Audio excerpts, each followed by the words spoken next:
जय मसीदी, खुदावंद का फजल और इत्मीनान हमेशा आप सबों के साथ होता रहे। आज हम एक फिर जो है वो नया सवाल लेकर आए हैं किताब मुक़द्दस में से, जिनको बहुत से लोग कॉन्ट्रडिक्शन मानते हैं या तज़ाद मानते हैं और ये कहते हैं कि किताब मुक़द्दस बदल गई है। आज हमारे साथ खुदा के खादम CPA चर्च से मौजूद हैं, जिनका नाम पास्टर मामून है। आइए यही सवाल हम अपने भाई से करते हैं, खुदा के खादम से करते हैं, और इस जवाब को जो है वो अकॉर्डिंग टू बाइबल जानते हैं कि ये क्या है। तो सर, क्या हाल चाल है आपका? जी, बाप का बहुत फजल है, शुक्रगुजारी खुदावंद की। तो चलिए सर, मैं आपसे सवाल करता हूँ और आप जो है अकॉर्डिंग टू बाइबल जवाब दीजिए। जी सर, बोले। जब हम मत्ती की अंजील को पढ़ते हैं, उसके दूसरे बाब की 23वीं आयत को, तो वहाँ पर यीशु मसीह नासरी के लिए ओल्ड टेस्टामेंट से जो है वो एक पेशन गोई की गई है। कहा यह जाता है कि ये पेशन गोई जो नबियों की मार्फत नया अहदनामा में कोड है या दर्ज है, ये ओल्ड टेस्टामेंट में नहीं मिलती। और इस बात को लेकर ये कहते हैं कि देखिए बाइबल बदल गई है इस वजह से, क्योंकि आप कहते हैं कि क्रिश्चियंस कहते हैं कि जो नबूवतें नए अहदनामा में लिखी हुई हैं वो पुराने अहदनामा में उनका सियाको सबाब मिलता है, जिससे ये पता चल जाता है कि वो नबूवत पूरी हो। लेकिन इस नबूवत का ओल्ड टेस्टामेंट से कोई भी हमें ऐसा हवाला नहीं मिलता। चलिए पहले हवाले को पढ़ते हैं। जी। जब आप मत्ती की अंजील उसके दूसरे बाब की 23वीं आयत को पढ़ते हैं, और लिखा है, और नासरत नाम एक शहर में जा बसा, ताकि जो नबियों की मार्फत कहा गया था वो पूरा हो कि वो नासरी कहलाएगा। वो कहते हैं ये नासरी कहलाएगा, ये कहाँ पर लिखा हुआ है? तो प्लीज आप जरा आप बताइए। जी, तो ये सवाल है जो बाइबल के ऊपर उतराज उठाते हैं। तो देखें जी, पहली बात तो ये है कि हम जो है वो लफ्ज़ों को अल्हाम नहीं मानते हैं। कलाम खुदा में ये लिखा हुआ है। यशायाह की किताब खोलें मेरे साथ, यशायाह नबी का सहीफा, उसके 11वें बाब की पहली आयत पढ़ें। जी सर, यशायाह नबी का सहीफा उसके 11वें बाब की पहली आयत है, और यस्सी के तने से एक कोम्पल निकलेगी और उसकी जड़ों से एक बार आवर शाख पैदा होगी। तो यहाँ पर जो लफ्ज शाख लिखा है ये अबरानी जुबान में नासीर है, जिसका मतलब होता है नासरी। तो याद रखना है, हम लफ्जों को अल्हाम नहीं मानते हैं, हम सोच को अल्हाम मानते हैं। ठीक है, वहां पर जो लफ्ज नासरी लिखा हुआ है तो ये नबूवत यशायाह नबी की किताब की 11वें बाब की पहली आयत में लिखी है कि वो नासीर है, मतलब वो नासरी है, वो नासरी कहलाएगा। तो आपने वहां पर ये जुमला नहीं लेना कि ये जुमला पिछले अहद में लिखा हुआ आपको मिले। याद रखें, हम जो क्रिश्चियन है और बाइबल मुकद्दस के मुताबिक हम जो बोलते हैं, हम लफ्जों को अल्हाम नहीं मानते हैं, हम सोच को अल्हाम मानते हैं। मिसाल के तौर पर आपको मैं एक मिसाल देता हूं। आप अगर कैथलिक तर्जमे को पढ़ते हैं तो वहां पर आप दुआए बानी पढ़ लें तो वहां पर आपको जो जुमला बंदी है वो फर्क नजर आएगी।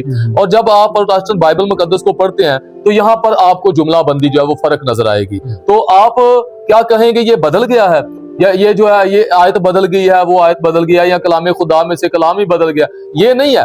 और हम वहां पर भी दुरुस्त मानते हैं और यहाँ पर भी दुरुस्त मानते हैं। क्यों मानते हैं? क्योंकि हम सोच को अल्हाम मानते हैं, ना कि लफ्जों को अल्हाम मानते हैं। तो यहाँ पर लिखा हुआ है नसीर, मतलब वो नासरी है। जी ठीक हो, इसका मतलब ये है कि हमें इस आयत को जो प्रॉपरली देखने के लिए हमें ओल्ड टेस्टामेंट की जो ओरिजिनल लैंग्वेज है, जैसे हिब्रू लैंग्वेज जैसे आपने बताया है, उसका पहले मुतालिया करना पड़ेगा।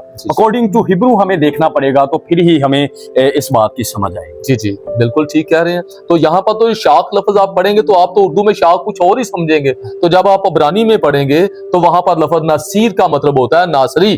ठीक है, तो यीशु मसीह कौन है? तो यस्सी के तने से जो कोम्पल निकली वो कौन है? वो यीशु मसीह के बारे में ही पेश गोई है। ठीक है जी। तो जो नासीर कहा गया, नासरी, वो यीशु मसीह है, कोई और तो नहीं है। कोई और तो है तो उसके बारे में बताएं। तो जो यस्सी के तने से कोम्पल निकली, ये तो नबूवत ही यीशु मसीह के बारे में है। ठीक है, तो हम लफ्जों को अल्हाम नहीं मानते हैं, हम सोच को अल्हाम मानते हैं। और ये जो पेशगोई है ये पुराने अहदनामा में यशायाह की किताब के 11वें बाब की पहली आयत में दर्ज है। जी, और आगे जब हम इसके आगे पढ़ते हैं तो वो इस बात को और वाज़िया कर देता है, खुदावंद की रूह उस पर ठहरेगी। जी बिल्कुल। हिकमत और खिर्द की रूह, मसलहत और कुदरत की रूह, मार्फत और खुदावंद के खौफ की रूह। तो ये 7 रूहों का मसा है। यीशु मसीह ने कहा खुदावंद का रूह मुझ पर है, उसने मुझे मसा किया।